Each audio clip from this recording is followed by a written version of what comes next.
2025 year-end tax planning seminar. And why year-end planning matters? Well, most strategies has to be executed before December 31. For example, equipment purchase or leveraged lease, retirement contribution, income deferral, or income accelerating.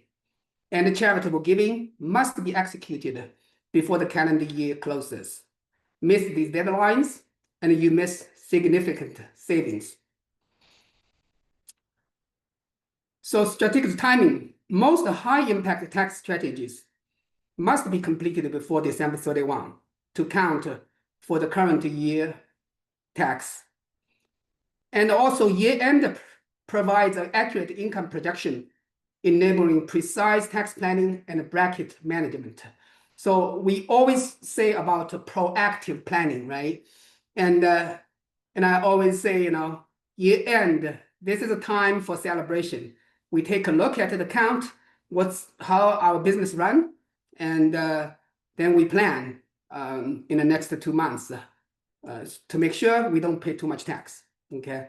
And then proactive advantage, planning now means lower taxes, reduce audit risk, and a better financial outcome. That's very important. So I always want to make sure if we have to pay salary or contribute to 401k, we do it before December 31, not after, okay? If you after, you have to do it manually, and then you have to pay penalty. And then also this shows your system lack integrity, okay? I always say your tax return, your tax life is your story. So you always want to proactive and with full integrity. Your tax return is the report card, but year-end planning creates the results that matters. So today, we're going to look at most of the tax strategies. First, individual strategies, income timing, retirement contributions, HSA optimization, and charitable giving techniques. And business owner strategies, S-Corp distribution, depreciation opportunities, and expense acceleration tactics. Investment and real estate, tax loss harvesting, opportunity zone, 1031 exchange, and cost segregation. And cost segregation is extremely important given the new BBB tax law now give you the bonus depreciation. So this is a huge advantage we can take. Family, education, and estate planning, strategic gifting, 529 plans, trust updates, and wealth transfer planning. And finally, we will do a little bit OBB update. And action steps, your personalized checklist for maximizing year-end tax saving. So you need to make an appointment with us, and we'll go through it together.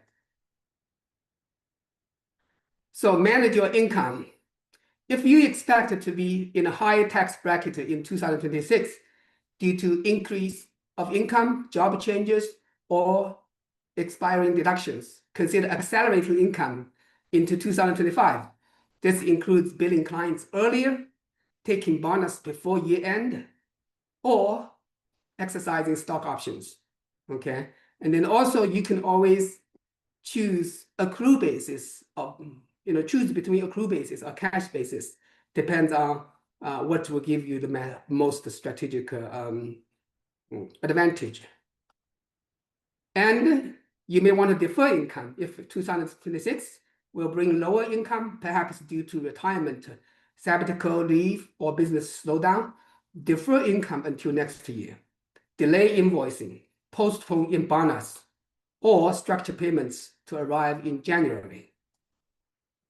Strategic timing, work with your employer or clients to shift the bonus timing, control Roth conversion amounts, and the time capital gains realization to optimize your overall tax position across multiple years. Okay, you need to look at this year and look next year and to consider when you want to convert Roth IRA and how much you want to convert in a year that your income is low. And you can design a low income year. So let me go back to the critical warning. So the critical warning is basically saying that when you design, make sure you do not avoid unintended brackets jumps that can trigger phase outs of deductions, credits, or additions. So that's very important because when we do tax return, you know, we don't just like whatever you give us, we do it. We look at different phase out and different threshold for the tax bracket. So sometimes it's just $1 to make you phase out, $2,000 of credit or something like that, or just $1. It pushes you to a higher income bracket, which makes you pay more, $3,000 more tax. So we needed to watch these little details as we plan your tax. So optimize retirement contributions. So retirement contributions usually will reduce your income, and you have, if you are an employee with W-2, then you can maximize your employee contribution in your employer's 401k plan.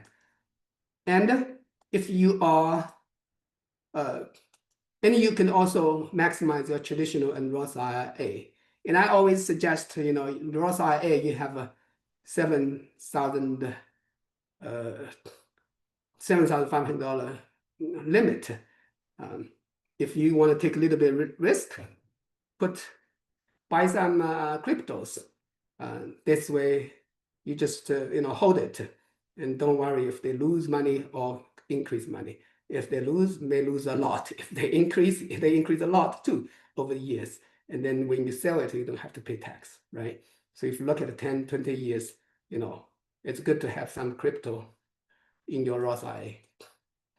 And then you can also do SEP IRA and do a solo 401k if you're self-employed or have an S corp.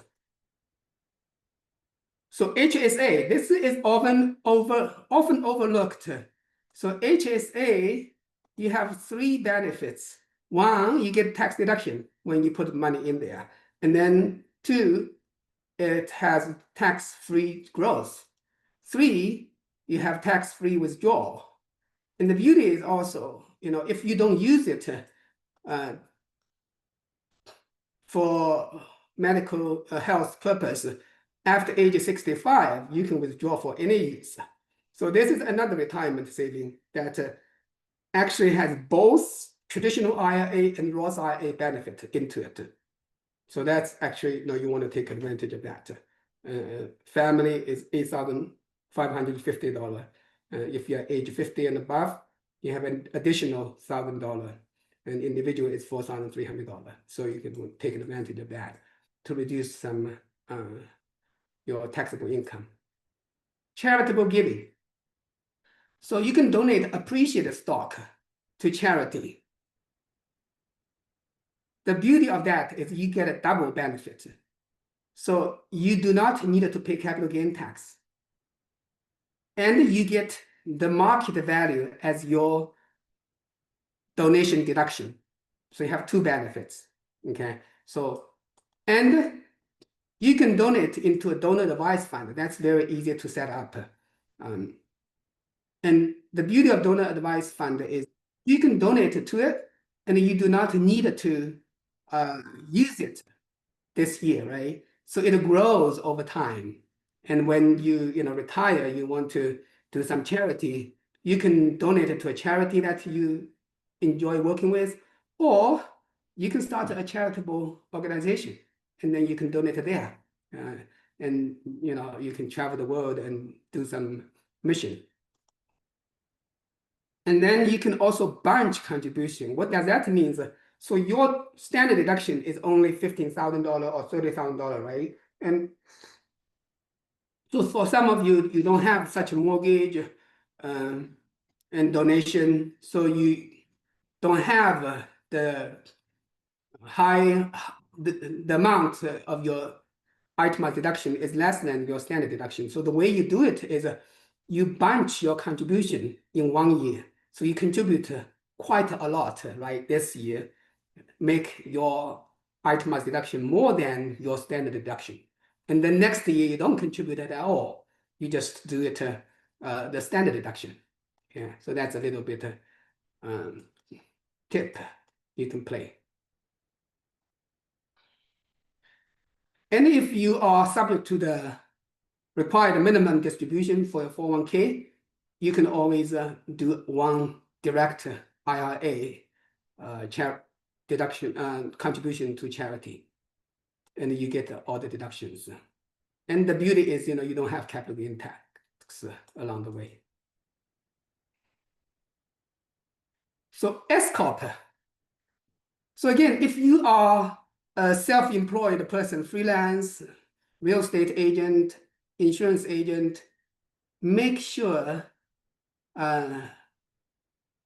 you have an S corporation, because a lot of time clients come to us, they're making $100,000 net income, and then they're paying 15% of $100,000 as self-employment tax, paying $15,000 self-employment tax. So we always start an S corp, and then we pay a reasonable salary. So for example, if we pay $10,000 reasonable salary, now $10,000 times 50% is $1,500 self-employment tax. So you suddenly reduce the $13,500 self-employment tax, right? So you want to have that. And then, the reasonable salary, very interesting. The IRS just say reasonable salary. They never give a number. So it's really up to you, whatever you call, right? And it's arguable. Mostly, reasonable salary is rarely get audited. Yeah. So Section 179 and bonus depreciation. So if you purchase equipment for business, you can take the Section 179 and bonus depreciation, which means you can expense the fully. Okay. So if you are investing in machineries or equipment, if you have a business and you are very profitable, you may, and if you think you need more machinery, equipment, or you need a computer software, and you need to buy it in January anyway, buy it now, and you can write off as expense, right? Or furniture like that. And then also certain property improvement also is that. And again, the OBBBA gives you 100% bonus depreciation. So you want to take advantage of that. And then for real estate or for anything, productive facilities, you can do cost segregation, and you have the bonus depreciation.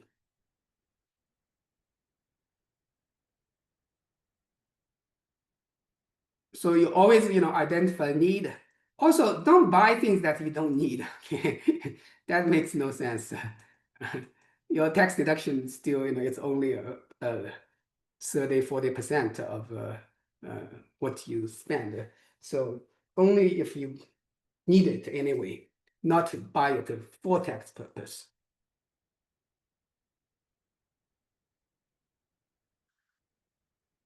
You can also prepay deductible expenses. You can do, if it's cash basis, you can prepay some expenses, or you choose accrue basis if it gives you better advantage. Sometimes accrue basis, you needed to book more income, and then your expenses then probably not worth it, right? So you can choose a method that fits you. So these are like rent and utility, insurance premiums, You can prepay if you're cash basis, marketing, advertising, supplies, inventories, professional services, right? You need to pay it anyway next year, so pay them this year. Yeah.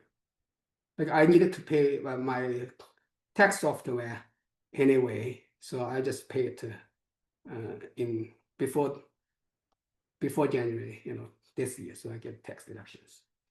So R&D, QBI, and the OBB update. So R&D expensing.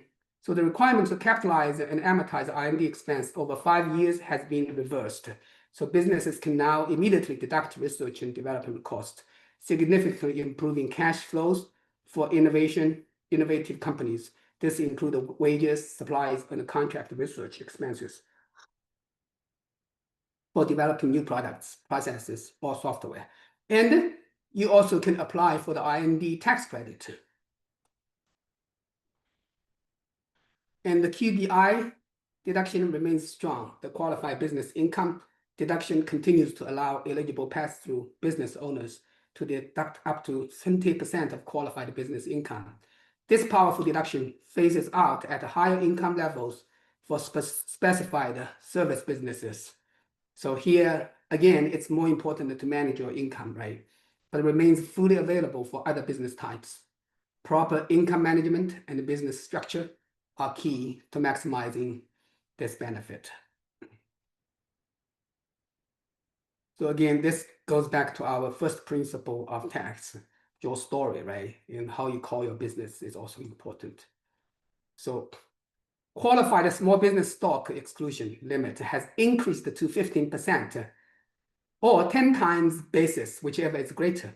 This means founders and early investors in C corporations may exclude up to 50 million in capital gains if they hold qualifying stocks for at least 5 years, a game-changing benefit for startup investors and entrepreneurs.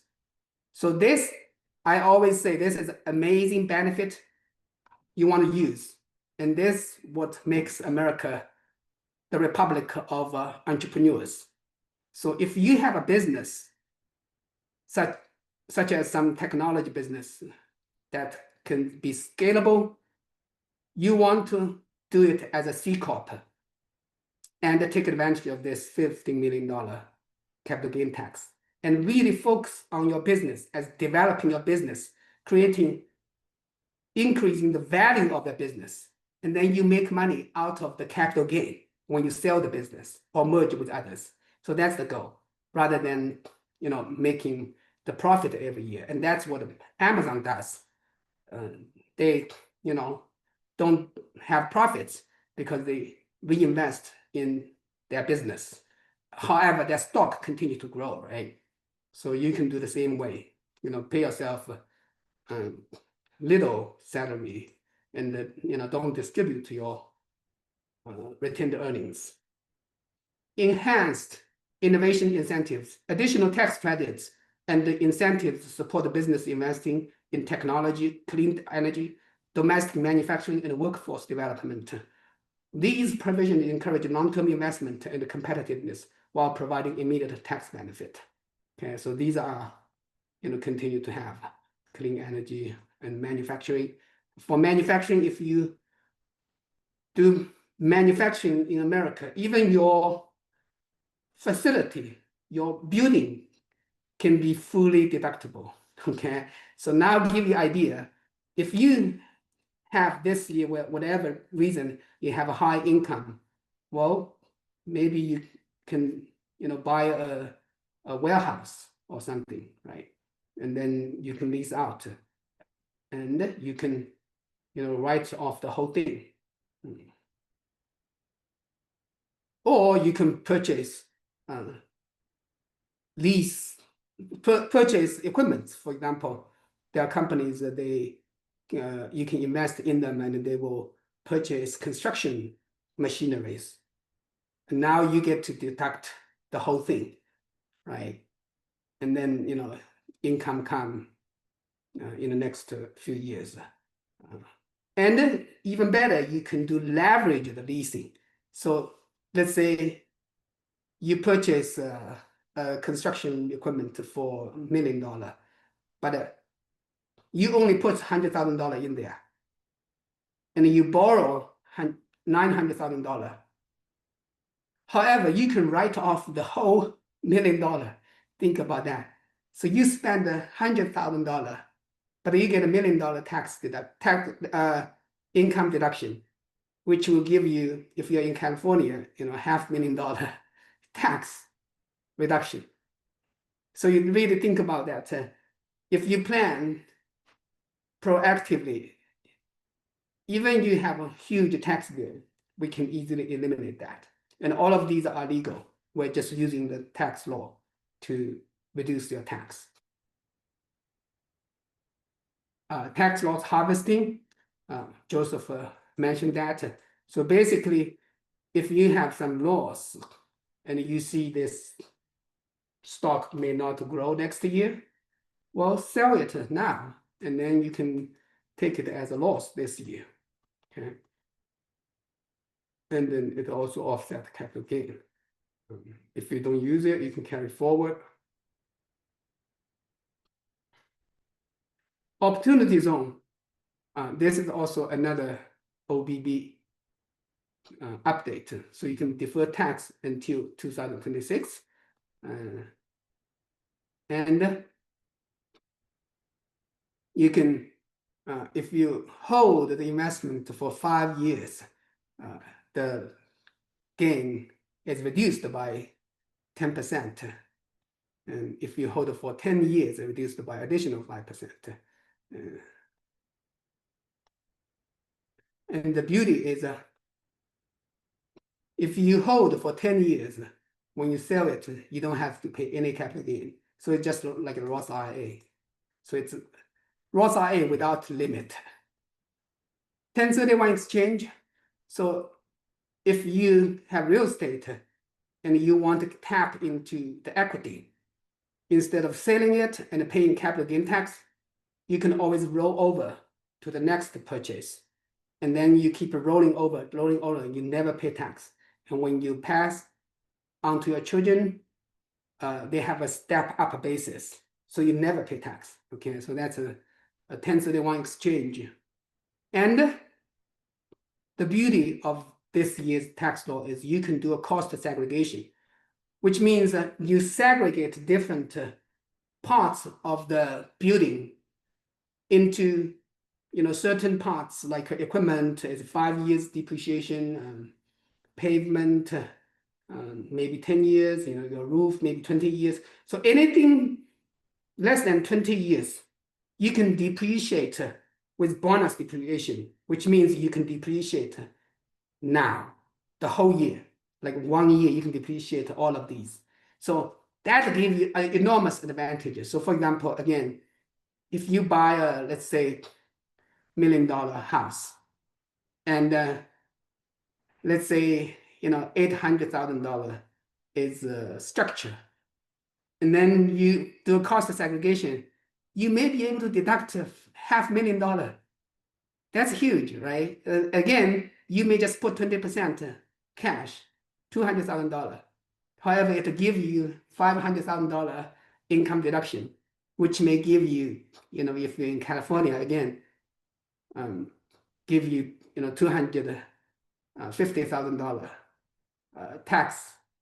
So you put $200,000 there, and you got $250,000 tax reduction. So you get $50,000 more cash, and you got a house that will appreciate and will bring income. So that's these kind of strategies. It bring you a huge impact on your wealth.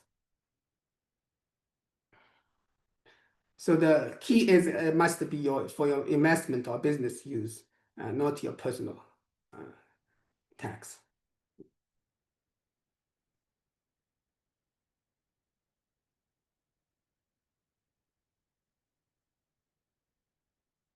Yeah, so cost segregation. You can do short-term rental, commercial buildings. And I like Airbnb short-term rental because it's easier to justify as an active income.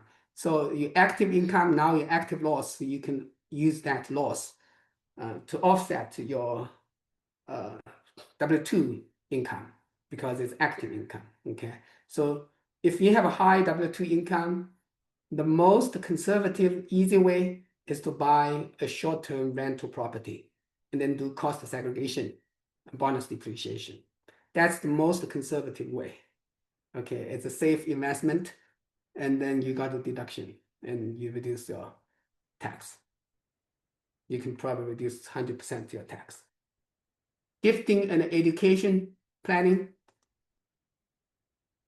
So you can give $18,000 per person, and you can save some money into 529. These are not tax deductible, but when you use it for kids' education, you don't have to pay tax. Direct medical and education payment, similar. So estate, these are things you need to review anyway, whether it's year end or not. Look, make sure your beneficiaries are updated, and then if you really have let's say more than $15 million estate, then it's a good time to do estate planning, creating trust, etc. Yes, the BBB law says this exclusion is permanent, but don't believe that. I think if the Democratic Party comes, I'm sure they will reverse it. So again, the OBB bonus depreciation, huge. QB qualified small business stock, huge, $15 million. Okay, take advantage of these. In opportunity zone, yes. R&D expensive. If your business, take advantage of that. And then higher AMT threshold. Okay, so these take advantage of this. Okay, so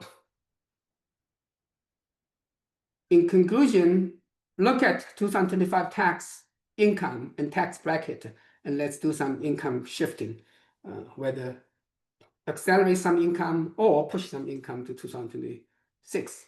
Okay, run salary and distribution scenarios, especially if you're an S Corp, and type bonus and wage expenses, max out retirement and HSA contribution, prepay deductible expense, execute equipment or vehicle purchase, harvest investment losses, complete gifting and charitable giving.